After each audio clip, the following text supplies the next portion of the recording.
Hello friends, good morning all of you. कैसे हो आप सभी? मस्त होंगे, स्वस्थ होंगे।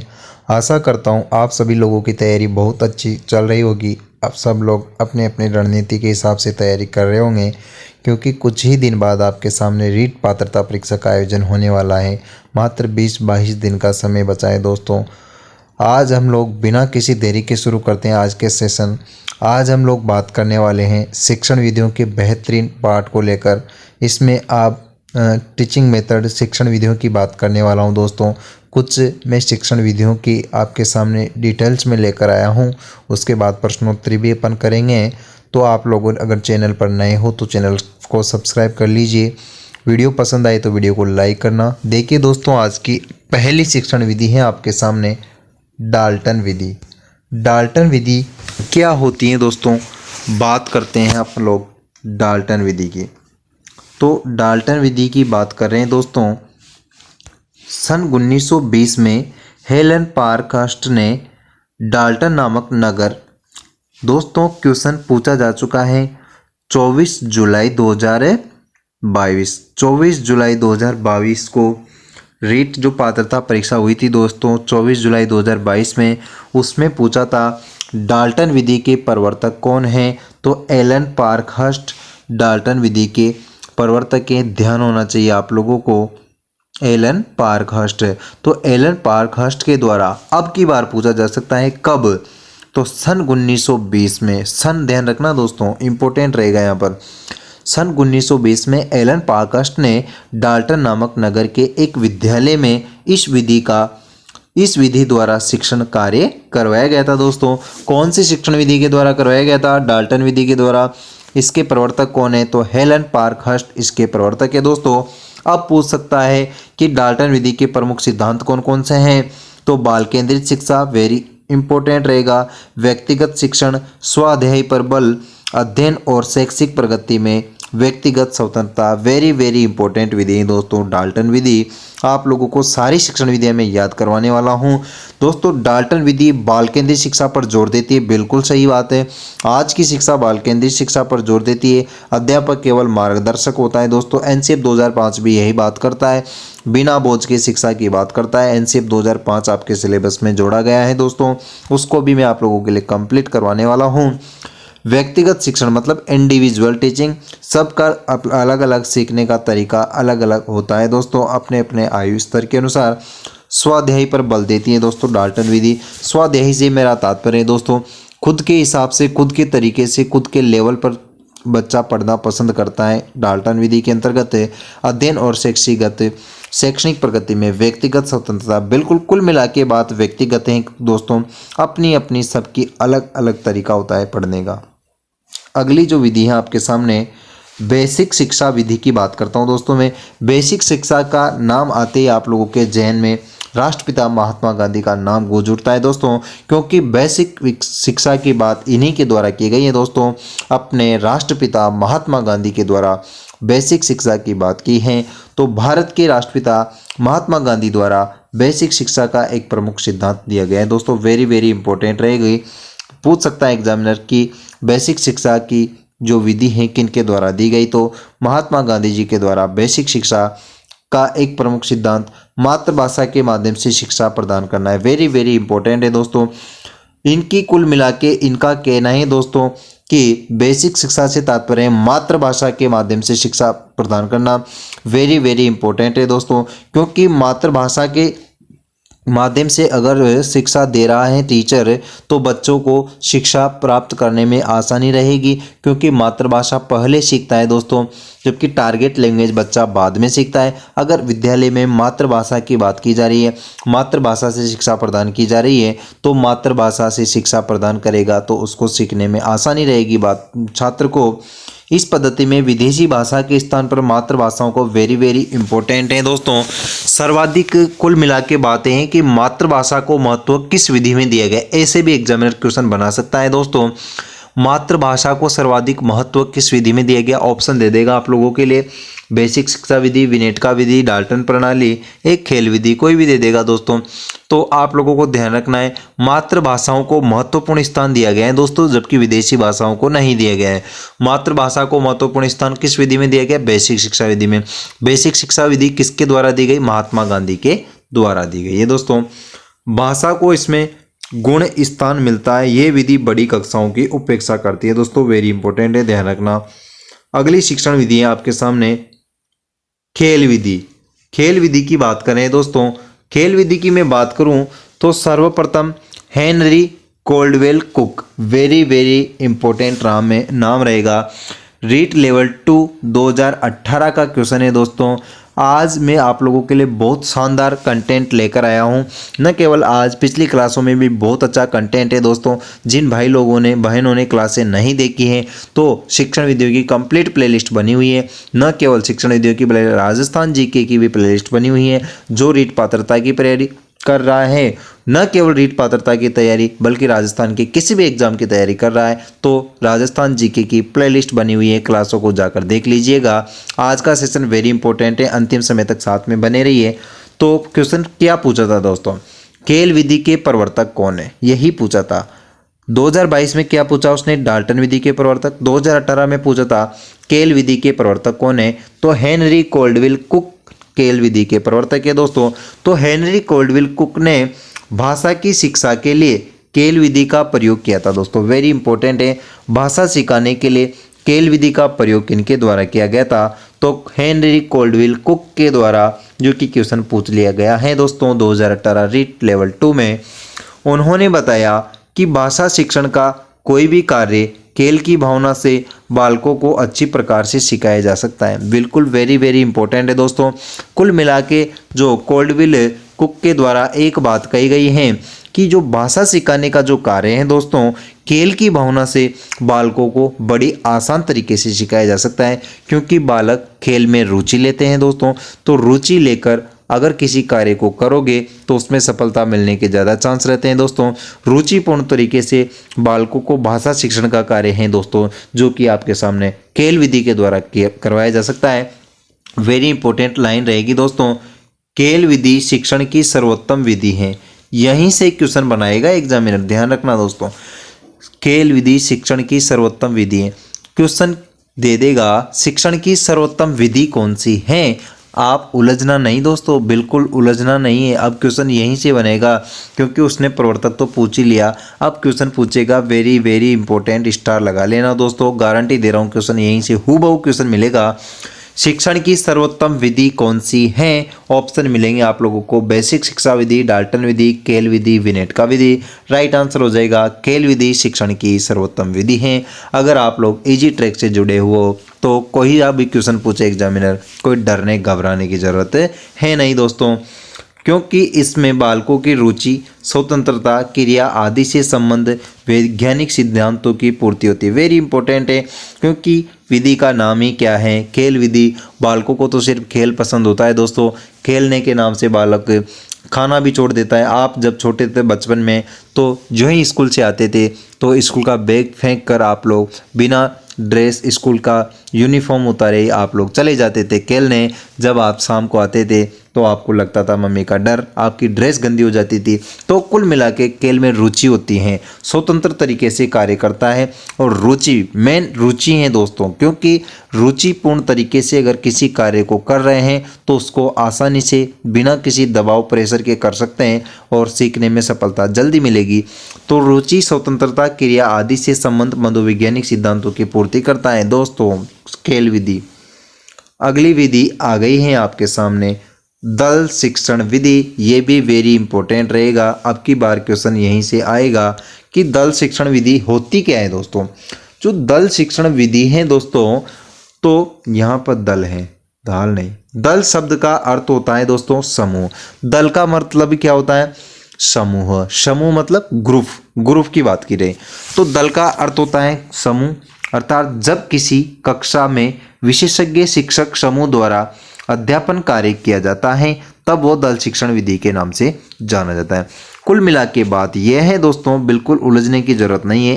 लैंग्वेज में जब किसी समूह को किसी सब्जेक्ट के टीचर के द्वारा शिक्षा दी जाती है, अर्थात किसी छात्रों के समूह को अध्यापन कार्य करवाया जाता है, उसी को आपके सामने दल शिक्षण विधि के नाम से जाना जाता है। और वेरी इंपॉर्टेंट तो ये कंसेप्ट रहेगा दोस्तों, दल शिक्षण का सर्वप्रथम वेरी इंपॉर्टेंट है, क्योंकि डाल्टन विधि का प्रवर्तक पूछ चुका है, केल विधि का प्रवर्तक पूछ चुका है, अब पूछेगा तो यही बकाया है दोस्तों।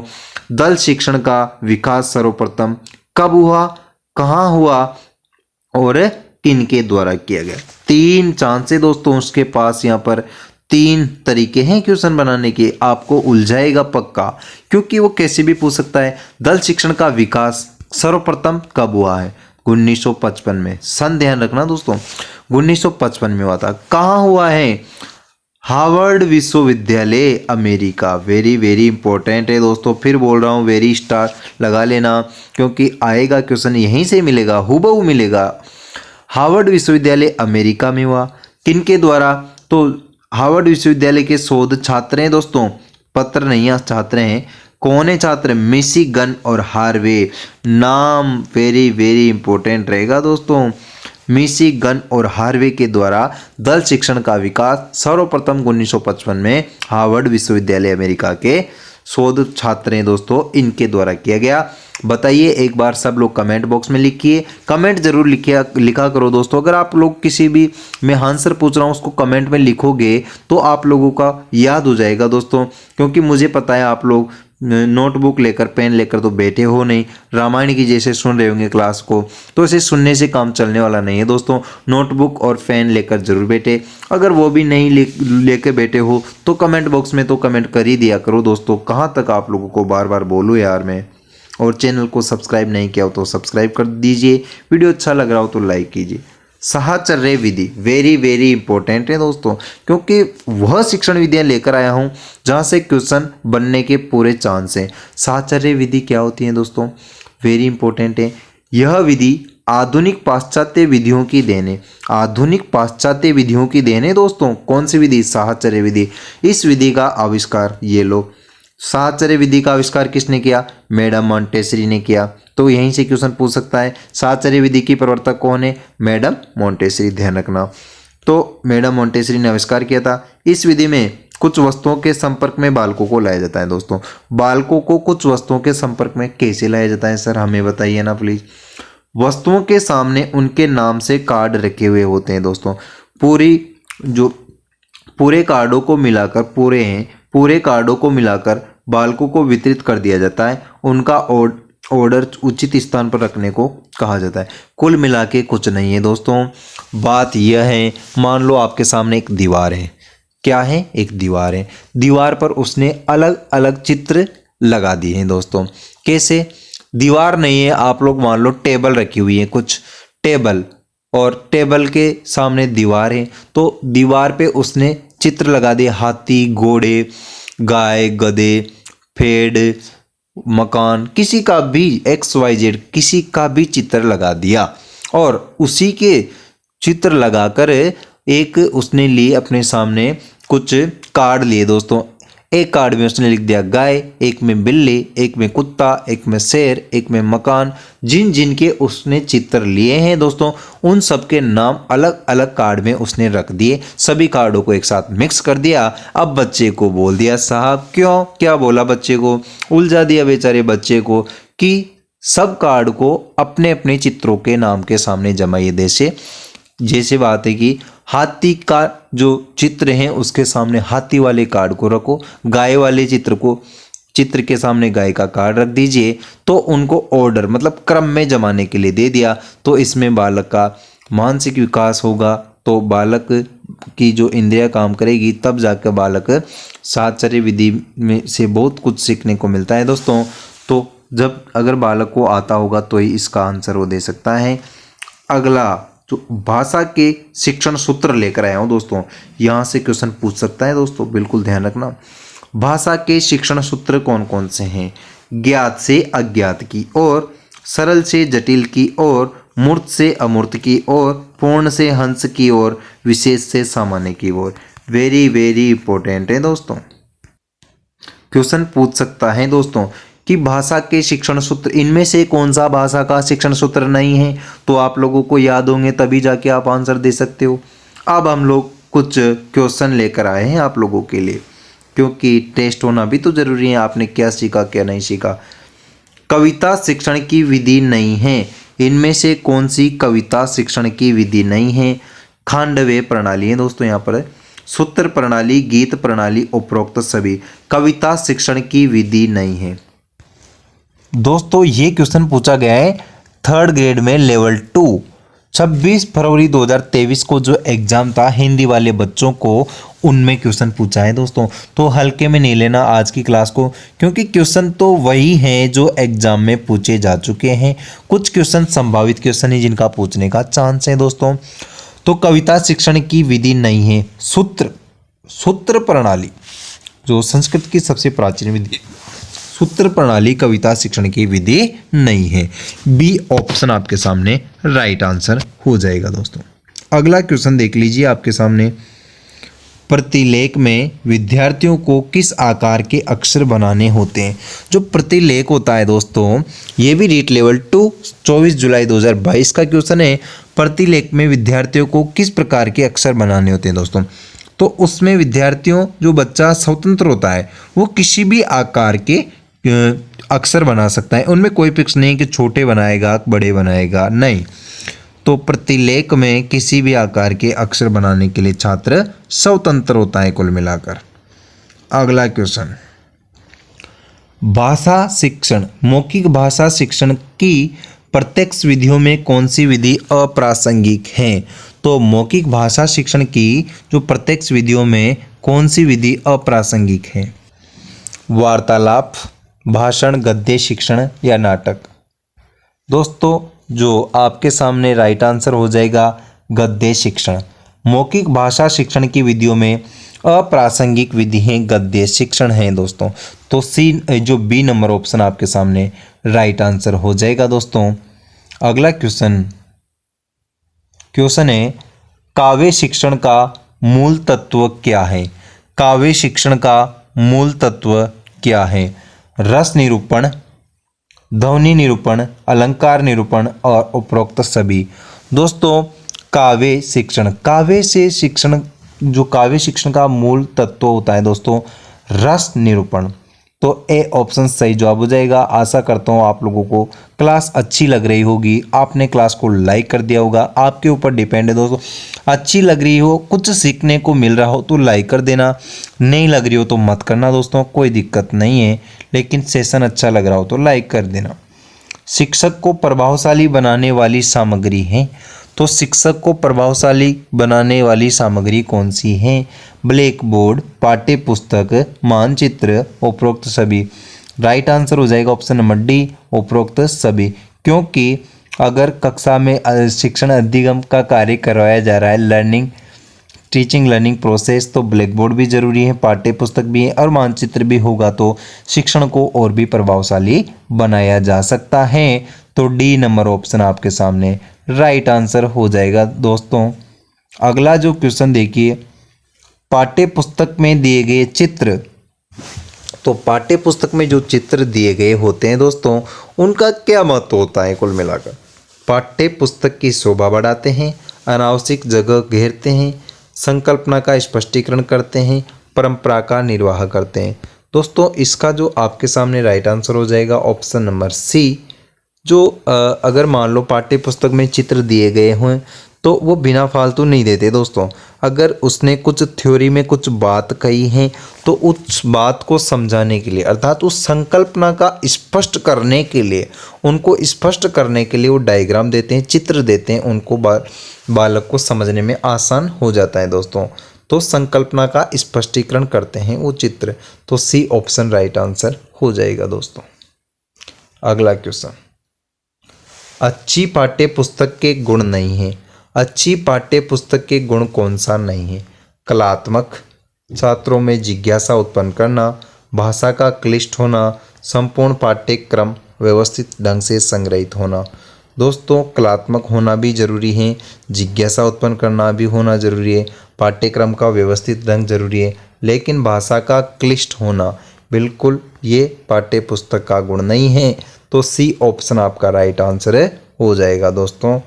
अगला क्वेश्चन, भाषा शिक्षण में भारतीय पुस्तकों के अतिरिक्त कौन सा सबसे कम प्रभावशाली है? तो भाषा शिक्षण में भारतीय पुस्तकों के अतिरिक्त कौन सबसे कम प्रभावशाली हैं? घटना वर्णन करना, संवाद अदायगी करना, परिचर्चा करना, प्रश्नों के उत्तर लिखना। दोस्तों प्रश्नों के उत्तर लिखना सबसे कम प्रभावशाली है दोस्तों। तो डी नंबर ऑप्शन आपके सामने राइट आंसर हो जाएगा। अगला क्वेश्चन देखिए दोस्तों,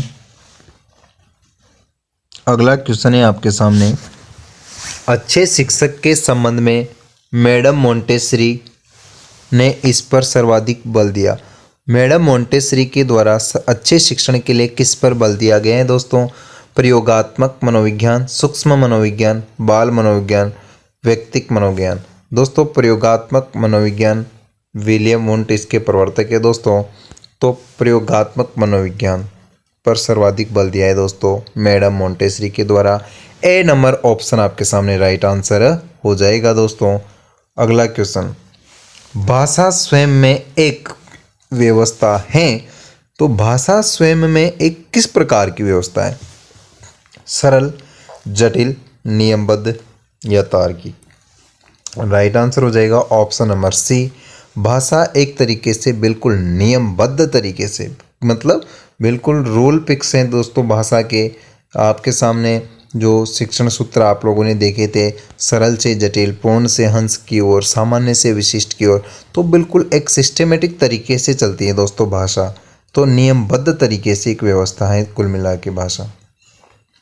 अगला क्वेश्चन, भाषा अर्जन क्षमता सिद्धांत किससे संबंधित है? तो भाषा अर्जन क्षमता का जो सिद्धांत है किसके द्वारा दिया गया है दोस्तों? चॉम्स्की के द्वारा, जीन पियाजे, स्किनर, जेरोम ब्रूनर। दोस्तों जो जीन पियाजे की बात करूँ दोस्तों, संज्ञानात्मक विज्ञान के प्रवर्तक है दोस्तों। इनके द्वारा संज्ञानात्मक सिद्धांत, नैतिक विकास का सिद्धांत दिया गया। क्रिया प्रसूत अधिगम का सिद्धांत, क्रिया प्रसूत अधिगम का सिद्धांत चूहे पर प्रयोग किया गया है दोस्तों आपके स्किनर महोदय के द्वारा। क्रिया प्रसूत अधिगम का सिद्धांत दिया गया है। जेरोम ब्रूनर के द्वारा सामाजिक सांस्कृतिक जो सिद्धांत दिया गया है दोस्तों।